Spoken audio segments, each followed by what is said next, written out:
My name is Keith. My home group is 6001 Big Book. I wasn't the most easy person to sponsor in my beginnings. I had a lot of anger, a lot of issues, a lot of heartbreak, a lot of abandonment. It started in my childhood, watching my mom get jumped on and abused and assaulted to the extent, and me being the oldest, not being able to help her out no kind of way. I channeled that anger in the streets. I channeled that anger on people in the neighborhoods. I channeled that anger on all types of different things that wasn't conducive to my life. You know what I mean? And the person scared of you would kill you. People get tired of you putting your hands on them, talking to them any old kind of way.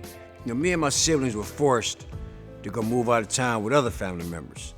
You know what I mean? And my mother, bless her heart, she thought she was doing the best thing for us at that time. It's hard for a woman to leave with a bunch of kids. It's unreasonable. You can't do it. You know what I mean? So she sent us out of town to go stay with some family members, where she thought was a good place for us. And, that's when a whole lot of other issues came in. I already was angry. Now here comes some other issues that she had no idea was about to happen. Now I'm being molested, now I'm being assaulted, now I'm being all these different things happening to me and not being able to do nothing about it. But to lash out on other people, make them feel how I'm feeling. Because I'm angry and I'm mad, I'm hurt, I've been molested, not all this going on in my mind, and I'm not knowing what to do with this anger or just how to transmit or talk about what really happened and what's going on. So now I'm, from 18 to 30, I'm in and out of jail consistently. In and out of jail because I don't know how to talk about what's going on. Don't know how to address the problems, and me being a man with that penitentiary swagger I think I had. I'm thinking I'm just Joe Hard-ass Bango Tiger. Who goes to jail? Who's comfortable going to jail? Who's comfortable putting themselves in harm's way all the time? Due to me being molested, I manipulated every woman in sight I could have ever possibly came in contact with because I was questioning my manhood as a man. All I got in the back of my mind, what had happened to me? But that's my way of validating myself as a man. Sleep with all these different women. There's a whole lot of different things that happened during all this, being shot in my behind, shot in my chest, and shot in my mouth, and shot at repeatedly, numerous different times. Like I said, a person scared he would kill you. I'm in and out of jail, so I'm this tough guy. I'm putting my hands on folks. I'm at crap games, taking people's money. That's how I got shot in the behind. Thinking can't nothing happen to me, I get shot in the behind. And me and this other guy fighting. I put my hands on him, then he shot me in the chest. Here's another instance. Like I said, I got issues with women because I'm questioning my own manhood. I ended up getting shot in the mouth by a woman. But the good thing about that, I'm glad that it happened.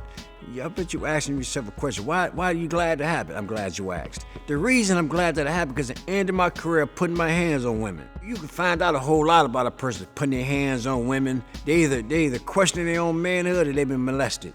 And what fueled a lot of the anger, what fueled a lot of the pain, what fueled a lot of the frustration, and what gave me the courage to lash out on a whole lot of different issues, the alcohol. X pills on top of a lot of the pain, formaldehyde, they call it wet, to fuel the pain. All this added up together, I was a walking time bomb. But what's crazy, formaldehyde, wet, they put in dead bodies, and I'm smoking it. I'm mixing all that together on top of a walking resentment, on top of the pain and issues I'm going through. All that fueled together, man. All it was a walking resentment. The woman that shot me in the mouth, I had to later on down the line apologize to that woman for shooting me in the mouth. It was my duty to set right what I did wrong. Because if I would have never put my hands on her, she would have never shot me in the first place. The alcohol, all that did is give me all this different courage to that was my way of escaping. I'm constantly reliving this being touched, constantly reliving over and over and over and over again being touched as a kid, man. It's funny how God put a lot of different people in your path that went through, share, and have overcame the same things that I've been through, the same things that I overcame, the same things I didn't know how to address. And to hear people openly address and to talk about it, that's when I realized I was in the right place. He put people in my path that told me about me and helped me and talked to me and addressed me and just loved on me until I learned how to love on myself, man. I'll be forever grateful for the people that put in my path. You know, my sobriety date is February 10th, 2004. And from that day to this date, I haven't found it necessary to be bothered with nothing but my own self. That's all I do now is get in my own way nowadays. And by you knowing what I overcame, I've been shot in my behind, my mouth, and in my chest, and shot at repeatedly, and I'm still here to this day. I got brother doing 40 to life. Another brother dead.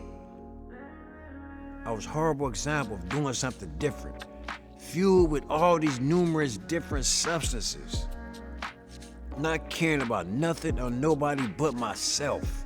I do the best of my ability today to share today with whoever, however, whenever, share my path to prevent it from being somebody else's future.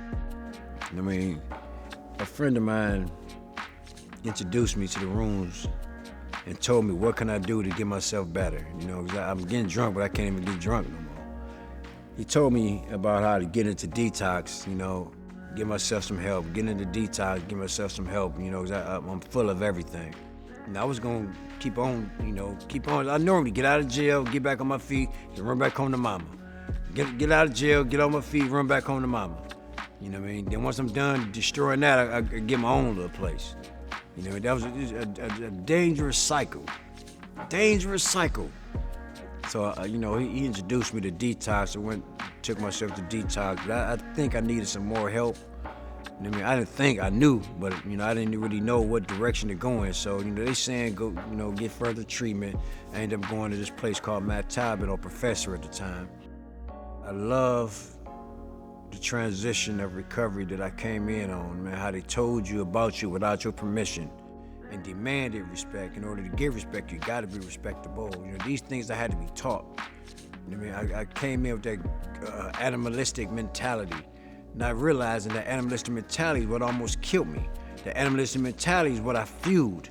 The animalistic mentality is what I always drank on all the time that gave me the courage to do all kind of dastardly things that I was thinking about doing. That place gave me my start. That place gave me a foundation. That place helped me change my motives of really wanting to get some help.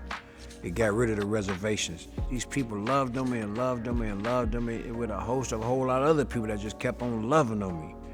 You know what I mean? But there still was issues that still need to be addressed later on down the line. Still to this day, because the things I have seen, things that I've witnessed, things that I've overcame, there's still things I still need to address every day. That's the purpose of that daily reprieve.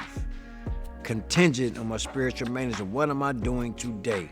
Not only for myself, but somebody else.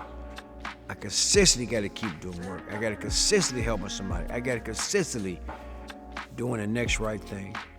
All you have is the right now. Get yourself some help while you still got a chance. God allows certain things to happen just to get our attention. Instead of looking at things as destruction in the natural, all he's doing is construction in our spirit. I thought things was falling apart, but all they were doing was coming together to get me where I'm at right now. Allow somebody to help you out with your life. And if it don't work, you can blame them for a change instead of yourself. And that's just the bottom line. That's just the bottom line. Until then, do you want to live or die? Life is real good now, you know. Real good now, you know. Real good. You know, I went from being homeless, now I'm a homeowner. You know, I got a nice little pretty beautiful house in Bedford Heights. But the job I have today, man, it's like I'm basically my own boss. I'm a truck driver now, and I've been to Jamaica, I've been to Cancun, I've been all over the United States, I've been everywhere, due to the program of Alcoholics Anonymous. You know, give yourself a chance while you still got a chance.